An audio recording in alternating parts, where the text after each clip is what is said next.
All right, today we're doing something a little different. We're not just going to talk about a historical battle from 1594. We're going to deconstruct how its story is told. We'll break down the powerful narration techniques a documentary uses to turn the Battle of Danture into this absolutely unforgettable saga of defiance. Okay, so let's jump right in, starting exactly where the documentary does. Just look at the words they chose here. Resonates, decisive. Right away, you know this isn't going to be some dry history lesson. The narrator is signaling that this story has serious weight, that it echoes through time. It's a classic hook, designed to grab you from the very first moment. So, once they've got you hooked on the importance of this place, what's next? Well, they start painting a picture. They use this really evocative language to drop you right into the rugged highlands of 16th century Sri Lanka. And crucially, they frame the whole story as a really simple, powerful conflict: foreign ambition versus native resistance. This gives us clear sides and sets the stakes right from the get-go.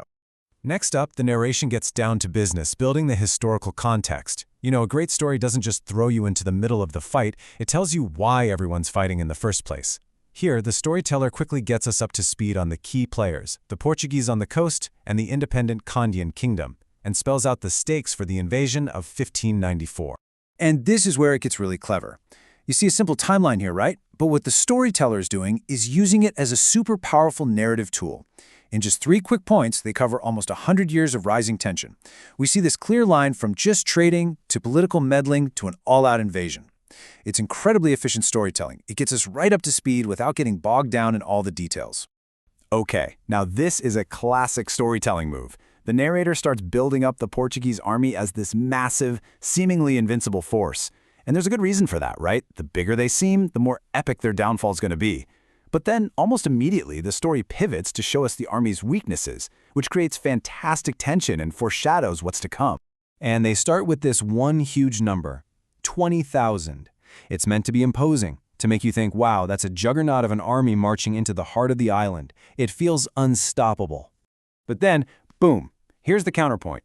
Right after hitting you with that big number, the narrator flips the script and shows you who the real enemy was. And it wasn't another army. Not at first. It was the land itself. The storyteller basically turns the terrain into a character in the story, making it this hostile force that turns the invaders' numbers into a total logistical nightmare. And that brings us to the real heart of the strategic conflict here. The story shifts, and it's not just about swords and guns anymore. It's framed as a battle of wits. The focus moves to the Kandyan leader, King Vimaladharmasuriya I, and his brilliant plan to use the invaders' own playbook against them. Pay attention to the words here, because they're chosen very carefully. The narrator calls it hostile country. That phrasing is so deliberate. It reinforces the idea that the Portuguese are trespassers in a land that is actively fighting back. In this version of the story, the Kandyans are one with the land, and they're using it as their main weapon. And this, right here, really lays it all out. What you're looking at is a total clash of military doctrines. The Portuguese brought their strategy for open-field European battles, and they tried to run it in the dense, confusing jungles of Kandy. The narrator makes it crystal clear. Only one of these strategies had a chance of working here. And here we go. We've reached the climax of the story. And you can almost feel the shift in the narration itself. The pacing suddenly picks up. That slow, tense march is gone, and now we're in this rapid, chaotic collapse, and the language gets sharper to match the action. So how does it all fall apart? Well, it's not one big moment. It's like a domino effect. And the first domino to fall, as the narrator points out, isn't a weapon. It's disease and exhaustion.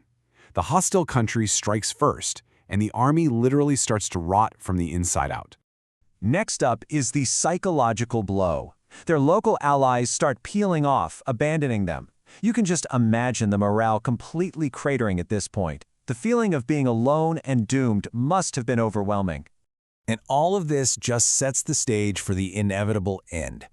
What started as a strategic retreat quickly turns into an all-out rout, a total disaster that culminates near the village of Danture. And then the narrator delivers the hammer blow with this line. The word choice, annihilation, it's just so powerful and final. There's no room for interpretation. The storyteller is telling you point blank, this wasn't just a loss, it was a complete and total wipeout. And just to drive that point home, to show how complete this destruction was, the narration confirms the death of the guy in charge, Pedro Lopez de Sousa. Naming him puts a human face on the failure. It's the ultimate symbol that the leadership was gone, the structure was gone, everything was gone. Okay, so the battle's over, the army is destroyed. But a really good story doesn't just stop there, right? The narration pulls back, it zooms out to show us the so what. Why did this one battle matter so much in the long run? And the documentary makes it really clear that this victory was way more than just a single event. It became a foundational story, a myth of defiance that helped secure the kingdom's independence for more than 200 years, and was used to inspire resistance against other colonial powers down the road. It basically became part of the national identity. And this is how they leave us, with this final, really poetic statement. Using a metaphor like the heart of Sri Lanka, that's all about emotion. It elevates the story from a simple historical account to something legendary, something that's meant to capture the very spirit of a nation. So when you put it all together, what have we seen?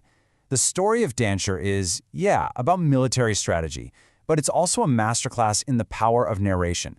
The facts of what happened, that's like the skeleton, but it's the storytelling, the words they choose, the pacing, how they frame it, that puts the muscle on those bones and brings it to life. And that really leaves us with a pretty big question, doesn't it?